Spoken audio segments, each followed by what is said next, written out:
Hey guys, we are out here in the Blue Max Stadium. Terrence Bates hanging out with Chef Troy here. You know, he always puts together a wonderful feast for us every Tuesday, but you've probably wondered, how does he find all that good food? Well, we actually followed him to see exactly how expert his expertise is. So a lot of folks are wondering if I shop for my own food for my Tuesdays with Troy segments, and I do, each week right here at the Fresh Market, just like a regular guy. Now just because I cook on TV doesn't mean I get treated any different when I shop. And I thought I'd bring you along and share a few tips and show you the ride. Good to see you, Troy. So most markets put their produce section at the front of the store because it's what we should be buying the most of. Now I don't know if that's necessarily true, but it sounds good. So the first tip of the day is to shop twice a week to keep your fruits and vegetables more fresh. Sometimes shopping for meat and seafood can be tricky. Get to know your butcher, and they get to know what you like. So shop at a place where they cut their meat fresh, because you know fresher always tastes better. So tip number 3, buy your cheese in bulk. It lasts a lot longer, and it tastes a lot fresher. Whoa, it's okay. I play a chef on TV. So for convenience, buy fresh bread from the bakery. It saves on time, it doesn't skimp on flavor. So remember all these tips when you go shopping. And to answer the question, I really do shop like a regular guy. Where to, sir? Third spot on the left. I always have such a good time when I come shopping here.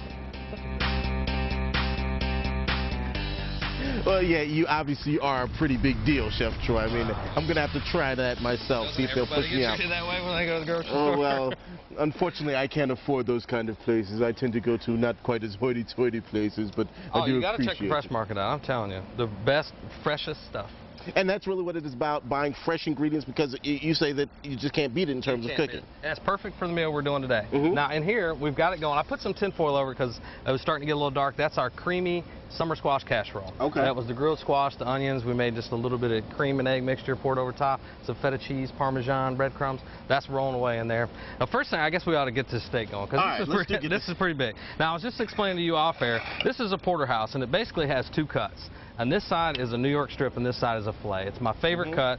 Now this is, I call it the 4-finger char, because when I ordered it, I wanted it 4 fingers wide, because that's what they do in Tuscany. Is it's called bistecca fiorentina. And it's not for one person. It's not for 2 people. You could do it for 4 or 5. It's kind of like a little, it could be the protein in a meal. Now, as I'm looking at that, I'm thinking to myself, it's going to be difficult to cook that steak all the way through, given that it's so thick. Right, and it's really not supposed to be. The way they do it in Tuscany is they actually serve it rare. They get it black on the outside. And then it's still rare in the end. Now I'm going to show you a little technique. Now I've got fire going on this side. I've got no fire over here. So we're going to sear it on both sides for probably maybe 6 to 8 minutes. Get it really nice and charred. We might flip it a couple times, which typically you don't do for a steak. But since this one is so thick, we don't want it to burn on the outside. We just want it to get that nice crust. Then I'm going to stand it up on on the bone. It's a little natural rack over on the indirect side, so we can cook it to like a medium rare. It won't go medium. Now, I've heard this about steaks, Chef Troy. You tell me if this is true or not. But I've heard that sometimes, even once you take the steak off the grill, it will still continue to cook inside if it's been hot enough. That's absolutely correct. And that's another reason why you want to pull it off a little bit before you're ready for it to be done, and then let it rest, and all those juices kind of go back where they came from. So all that juice stays in there. All right. So the next thing we're doing now, speaking of fresh ingredients in the Fresh Market, I went and I picked up some tomatoes, some local Roma tomatoes, peppers we roasted around the grill, some onions that I grilled. I picked some bread up in the bakery there. We grilled that. Now this is a panzanella salad, which is another little Italian tradition. And basically, we're going to start with the grilled bread. Now, these are the grilled tomatoes. I'm going to show you this, too, real quick. I took the skin off. Once they get hot, it kind of blisters the skin. Almost the same principle as those roasted peppers. And we'll take that one off for a second. But I've diced them up. Now, don't lose all that liquid. We're going to put that liquid right in there. Right. And this reminds me a lot of, what are those little breads called that have this kind of salad on it, the Italian breads? The bruschetta? Bruschetta, yeah. It reminds me a lot of a bruschetta. And you could actually do that, instead of cutting the bread up into little, pieces like that, you could, grill them whole and top it with this other stuff. Now here's capers. We'll explain what that is toward the end of the segment, because I want to get to this vinaigrette. Now Derek was out here. We're going to use anchovies. Now, all I did. What is an anchovy? I know it's some sort of fish that comes in a can, which turns me off top. Well, and they're used, probably most people taste them, they've had them on pizza, and they've had them just straight raw, or not raw, but packed in oil or salt, which, some people love that flavor, but when you incorporate different flavors, like the vinegar we're using here, salt and pepper, oil, it just gives everything. It's kind of a weird thing, but it just enhances things. You're not going to taste the fish, but the anchovy itself is actually going to make it tastes better. And I don't know if I explained that very well, but... And is the anchovy going to be then more for texture, since you can't actually taste the anchovy taste? You won't even know it's in there. See, that's the thing. You're going to taste it, but you're not going to... It's not going to be overwhelming. You're not going to be able to pick it out like, oh man, there's anchovies in here. It's like Caesar dressing. You know, there's anchovies in Caesar dressing. A lot of people don't know that. Oh, really? It's because it just gives it that unique flavor. Now, I like to make my own dressings in these little jars and shake them up. And then what we're going to do is now this salad needs to rest for about 30 minutes after you dress it. So that bread starts kind of soaking up this vinaigrette. I want to make sure that anchovy got all busted up. So what we're going to do is we're just going to pour a little bit on there. We're going to get it all mixed up. I'll let you mix this on up. And folks, we're going to eat here shortly. So we're doing the Italian grill here this morning, and we did some steak. This is cool because this is so many different textures. What is this called?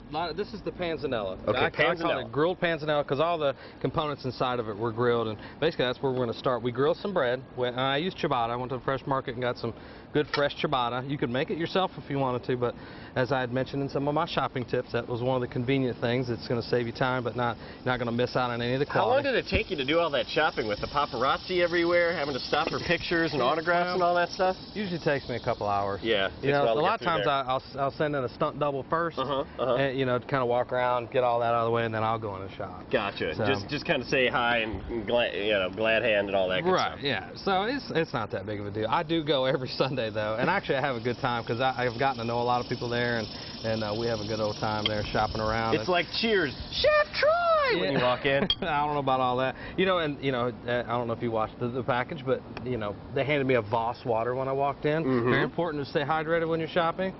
All right, so our panzanella salad, I'm going to set right there. Okay. I'm going to put this over to the side. Now, the recipe is obviously on foxcharlotte.com. Click on the Rising tab. It's going to get you all these recipes. Question on the bread. It looks like a little crunchy, but still soft too. Well, the vinaigrette is going to soften it up. So okay. You want to make sure, almost like crouton. Gotcha. You know, almost like a crouton. Not so this bistecca. This is the porterhouse, and I was going to explain this before I started cutting it up. Okay. 2 steaks on this one cut.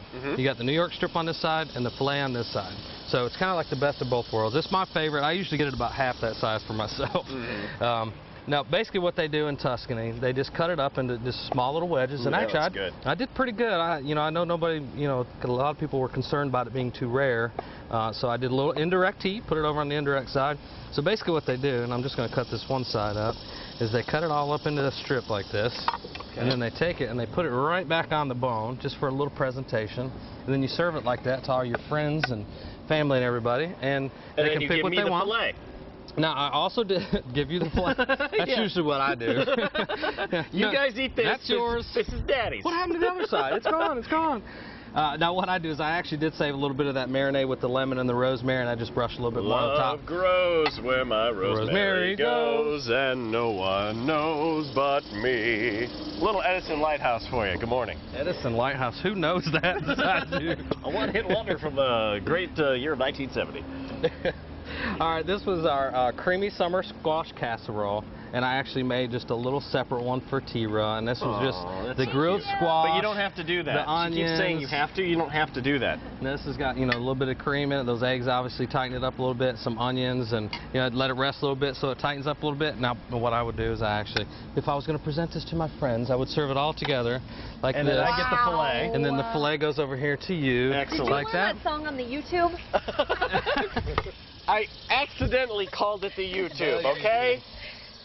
Chef Troy? I know what it is. Wow. And then you go there to play video games, right? No? Yeah, actually, I'm just going to go ahead and take the fillet. So you guys can munch on the bone or something. Now, I'm curious, Troy, is this still cooking? We were talking earlier that sometimes even once you cut it, it still is cooking. How long does it take to kind of continue to cook? Usually, if you let it rest, 10 minutes, maybe 12 minutes, it's going to stop by then. Okay. And so both cuts of meat are going to get the same, are both going to be, they'll both end up medium if you're cooking medium. Exactly. All right. Of course, full recipe at foxcharlotte.com. We will see you back here tomorrow morning at 5. You got the All-Star game and the news after that tonight.